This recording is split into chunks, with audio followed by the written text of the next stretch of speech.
बुद्ध सागर की जिंदगी में एक ऐसी मुलाकात हुई जिसके द्वारा उनकी बेचैनी चली गई। आइए हम बुद्ध सागर की कहानी को देखते हैं।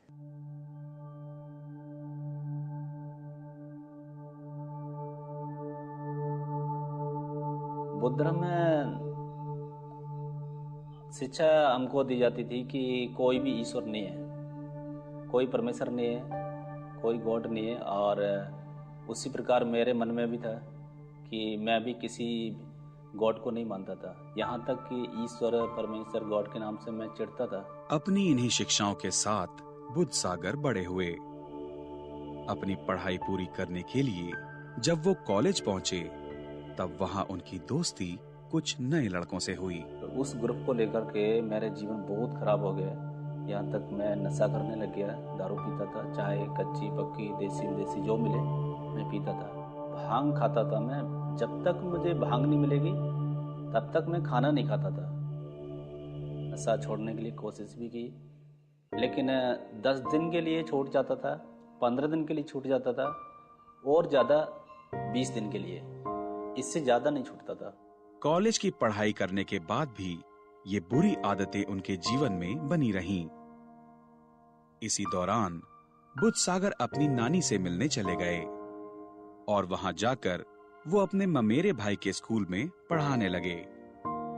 तो उसी समय मैं एक बार बच्चों को टेबल पर अपने दोनों हाथ रख के तम्बाकू मल रहा था, साथ में बच्चों को पढ़ा रहा था। तो उसी समय वो मेरे मामा का लड़का जो पास्टर है, वो बोलते हैं कि आप खुद तो अंधे हैं और दूसरों को रास्ता दिखा रहे। एक तम्बाकू खाने वाला टीचर दूसरों को क्या शिक्षा देगा। बुद्ध सागर पर इन बातों का गहरा असर हुआ और वो उसके बारे में सोचने के लिए मजबूर हो गए। फिर उन्होंने अपने ममेरे भाई से पूछा कि वो अपने जीवन में बदलाव कैसे लाएं।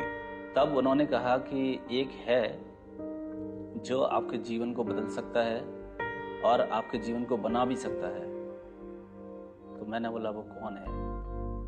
तब उन्होंने बोला कि यीशु मसीह है जो आपके जीवन को बदल सकता है। मैंने बोला कि या मेरे को आप ईसाई बनाना चाहते हो? तो उन्होंने बोला कि आप ईसाई नहीं बनेंगे और मैं आपसे चाहता हूँ कि आप यीशु मसीह की पहले खोज करें।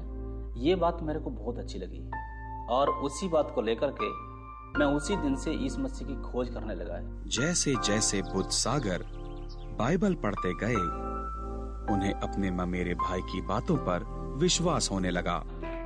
फिर वो पहली बार उनके साथ चर्च गए। मैंने यही फील किया कि ये लोग तो बहुत अच्छे हैं, ये लोग शांति से प्रार्थना करते हैं, नम्र होकर प्रार्थना करते हैं। इतना ही है कि इससे आगे भी कुछ और है। मेरे अंदर वही खोज वाली बात थी एक उस समय भी। बुद्ध सागर यीशु और उनकी शिक्षाओं के बारे में और ज्यादा जानना चाहते थे और इसके लिए वो बाइबल कॉलेज चले गए। और वहाँ भी मैं अपने साथ तंबाकू भांग लेकर आया और बाइबल के वचनों को सीखता रहा, साथ ही साथ चुपके चुपके ये भांग और तंबाकू का सेवन करता रहा मैं। और काफ़ी दिन हो गए, उसके बाद ये भांग तंबाकू ख़त्म हो गया। फिर एक दिन तो ऐसे निकल गया, फिर धीरे धीरे ऐसी आदत सी हो गई, क्योंकि वहाँ दूसरा कोई स्टूडेंट ऐसा नहीं था जो कि तंबाकू खाता था। और 42 दिन पूरे ख़त्म होने के बाद फिर मैं अपने घर में आया।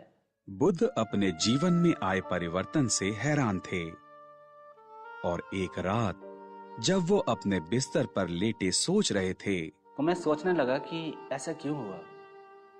मैंने पहले भी अपने आप को बदलने के लिए कोशिश की थी, लेकिन बदला नहीं। तब एक आवाज़ को मैंने सुना कि जिसकी तू खोज कर रहा है उसने तुझको बदल दिया। मैं तो हैरान हो गया, क्योंकि जीवन में पहले कभी मैंने ऐसी आवाज़ नहीं सुनी थी। मैंने से देखा, मुड़ के देखा कोई भी नहीं है। तीसरी बार भी मैंने इस आवाज़ को सुना कि जिसकी तू खोज कर रहा है उसने तुझे बदल दिया। और तीसरी बार मैं पूरे अच्छे प्रकार से समझ पाया कि ये यीशु मसीह है। और उसी समय मैं यीशु मसीह के सामने रोया। यीशु मसीह को मैंने पूरे तौर से अपने जीवन को दिया कि प्रभु मुझ जवान को तूने बदला है। और उसी समय यीशु मसीह को मैंने एक व्यक्तिगत रूप में, व्यक्तिगत जीवन में ग्रहण किया। बुद्ध सागर का जीवन अब पूरी तरह से बदल चुका है। मेरे जीवन में प्रभु के प्रति बहुत अच्छा बोझ आ गया। साथ ही साथ ना तो मेरे भावना में कोई गाली थी, ना मेरे भावना में कोई नशा था, और ना कोई बुराई की भावना। ऐसी कोई भी गलत काम, गलत बात के बारे में मैं नहीं सोचता था। और एक मैं बोल सकता हूँ कि एक अच्छा जीवन प्रभु ने मुझको दिया है। और मैं बहुत खुश हो गया कि काश ये जीवन मेरा पहले होता तो कितना अच्छा था। आज पिछले 10 सालों से एक पास्टर के तौर पर बुद्ध सागर प्रभु यीशु मसीह का सुसमाचार लोगों तक पहुंचाते आ रहे हैं।